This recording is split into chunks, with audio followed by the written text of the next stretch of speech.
Hi అండి. Welcome back to happy recipes. నేను మీ స్వప్నని. ఈరోజు వీడియోలో ఒక మంచి స్వీట్ రెసిపీ చూపిస్తున్నానండి. అది కూడా కునాఫా అంటారు.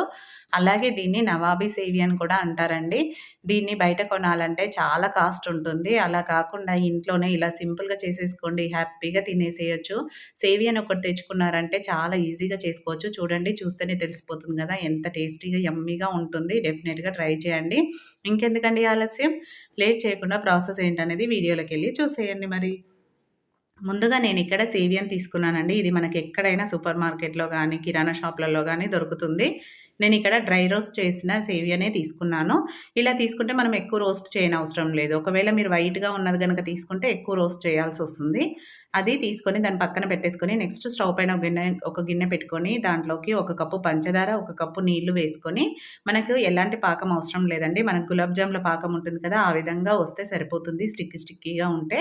చూడండి, ఇలా పంచదార కరిగిపోయి కొంచెం మరిగితే సరిపోతుంది. ఈ విధంగా ఉన్నప్పుడు ఇప్పుడు స్టవ్ ఆఫ్ చేసేసుకొని ఈ షుగర్ సిరప్‌ని పక్కన పెట్టేసుకుందాం. నెక్స్ట్ స్టవ్ పైన నేను నాన్ స్టిక్ ప్యాన్ పెట్టుకున్నాను. మీరు అడుగు మందంగా ఉన్న గిన్నె ఏదైనా పెట్టుకోండి. దీంట్లోకి ఒక 2 టేబుల్ స్పూన్ల నెయ్యి వేసుకొని సేవియాని ఫ్రై చేసుకోవాలి. చెప్పాను కదా! నేను ఆల్రెడీ రోస్ట్ చేసింది కాబట్టి కొంచెం తక్కువ టైంలోనే ఈజీగా అయిపోతుంది. ఒకవేళ మీరు వైట్ గనక తెచ్చుకుంటే ఈ విధంగా కలర్ వచ్చే వరకు ఫ్రై చేసుకోవాల్సొస్తుంది. సో, అందుకని ఇలా దొరికితే మీరు ఈ విధంగానే తెచ్చుకోండి. ఎక్కువ టైం పట్టదు. దీన్ని లో ఫ్లేమ్‌లోనే ఫ్రై చేసుకోవాలండి. ఇలా మంచి కలరొచ్చి, మంచి స్మెల్ కూడా వస్తుంది నెయ్యిలో ఫ్రై చేస్తుంటే. ఇలా ఫ్రై అయ్యాక ఇప్పుడు దీంట్లోకి మనం ఆల్రెడీ షుగర్ సిరప్ చేసుకున్నాం కదా! దాన్ని కొంచెం కొంచెంగా వేసుకోవాలి. ఒకేసారి వేయొద్దండి. ఇలా వీడియోలో చూపిస్తున్నట్టు కొంచెం కొంచెంగా వేసుకుంటే ఈ షుగర్ సిరప్‌ని ఆ సేమియాను అబ్జర్వ్ చేసుకొని కొంచెం సాఫ్ట్‌గా అవుతుంది. లేదంటే అది కొంచెం గట్టిగా ఉంటుంది. మనం ఉడికించుకోము కాబట్టి ఈ విధంగా వాటర్ వేసుకొని కొంచెం సాఫ్ట్‌గా అయ్యే వరకు ఫ్రై చేసుకోవాలి. అలాగే మంచి ఫ్లేవర్ కోసం కొంచెం ఇలాచీ పొడి కూడా వేసుకొని మొత్తం అంతా కలిసేలా కలుపుకోవాలి. మీరు కావాలంటే షుగర్ సిరప్‌లోనే కూడా వేసుకోవచ్చు. చూడండి, కొంచెం సాఫ్ట్‌గా అయిందిగా స్టవ్ ఆఫ్ చేసేసి దాన్ని కూడా పక్కన పెట్టేసుకోవాలి. నెక్స్ట్ అడుగు మందంగా ఉన్న గిన్నె ఒకటి తీసుకొని దాంట్లోకి ఒక కప్పు పాలు, నేనిక్కడ కాచి చల్లార్చిన పాలే తీసుకున్నానండి. ఒక కప్పు తీసుకొని దాంట్లోకి 2 టేబుల్ స్పూన్ల మిల్క్ పౌడర్ వేసుకోవాలి.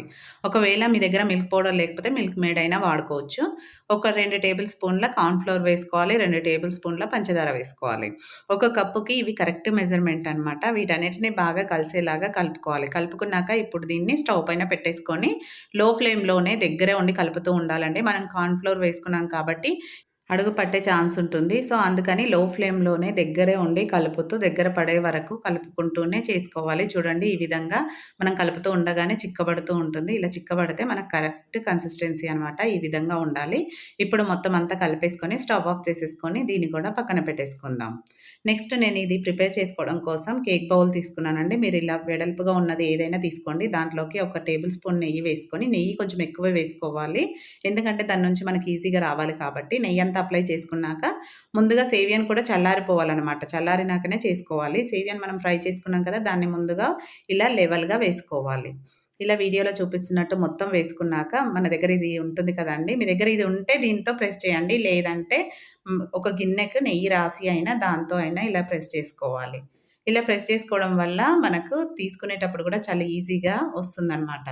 ఇలా ప్రెస్ చేసుకున్నాక నెక్స్ట్ మనం ఫ్రై చేసి పెట్టుకుంది మిల్క్ ఉంది కదా! పాలది, అది వేసేసుకోవాలి. అది మొత్తం వేసేసుకోవాలండి. అది కూడా ఒక లేయర్ లాగా వస్తుందనమాట. ఇలా మొత్తం వేసుకున్నాక మళ్ళీ దాని పైనుంచి మిగిలిన సేమియాని మొత్తం వేసేసుకోవాలి. పైన కొంచెం తక్కువున్నా పర్వాలేదండి. మళ్ళీ పైన కూడా ఇలా గట్టిగా ప్రెస్ చేయొద్దు. జస్ట్ దాన్ని లెవెల్ చేయడం కోసం మాత్రమే దీన్ని యూజ్ చేసుకోవాలి. ఇలా మొత్తం లెవెల్ చేసినాక ఇప్పుడు దీన్ని ఫ్రిడ్జ్‌లో పెట్టుకోవాలండి. ఒక 2 అవర్స్ పాటు ఫ్రిడ్జ్‌లో పెట్టుకోవాలి. దాని తర్వాత నేను 2 అవర్స్ తర్వాత చూపిస్తున్నాను చూడండి. ఫ్రిడ్జ్‌లోంచి తీసి చల్లగా అయ్యి అలాగే గట్టి పడుతుంది కూడా. ఇలా గట్టి పడితేనే మనకు తినడానికైనా, తీసుకోవడానికి ఈజీగా ఉంటుంది. దీనిపైన నేను డ్రై ఫ్రూట్స్‌ని గార్నిషింగ్‌గా చేస్తున్నాను. పిస్తా పప్పు వేసుకుంటున్నానండి.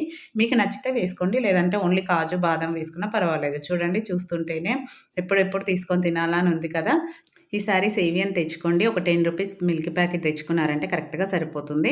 ఇప్పుడు దీన్ని ఇలా చాక్‌తో కట్ చేసుకోవాలి. మనకు కరెక్ట్‌గా రావాలి అంటే మాత్రం ముందుగా చాక్‌తోనే ఈ విధంగా కట్ చేసుకుంటే ఈజీగా వస్తుంది. నెయ్యి అప్లై చేశాం కాబట్టి మనం ఇలా తీయగానే వస్తుంది. కొంచెం అటు ఇటుగా అయినా టేస్ట్‌లో మాత్రం ఏం డిఫరెంట్ ఉండదండి. టేస్ట్ అయితే చాలా బావుంటుంది. పిల్లలైతే లొట్టలేసుకుంటూ మరి తినేస్తారు. అంత బావుంటుంది. మీకు కూడా చూస్తేనే అర్థమైపోతుంది కదా! ఎంత యమ్మీగా ఉందో. కాబట్టి ఈసారి సేవియాని తెచ్చుకొని డెఫినిట్‌గా మీ ఇంట్లో వాళ్ళకి చేసి పెట్టండి. కడుపు నిండా తింటారు. అలాగే వీడియో గనక మీకు నచ్చినట్టయితే లైక్ చేయండి. మీ ఫ్రెండ్స్, రిలేటివ్స్‌తో షేర్ చేసుకోండి. మరిన్ని ఇలాంటి టేస్టీ యమ్మీ రెసిపీస్ కోసం మన హ్యాపీ రెసిపీస్ ఛానల్‌ని మాత్రం సబ్స్క్రైబ్ చేసుకోవడం అస్సలు మర్చిపోకండి. అలాగే హైప్ కూడా ఇవ్వండి. Thank you for watching. మరో మంచి వీడియోతో మళ్ళీ మీట్ అవుదాం.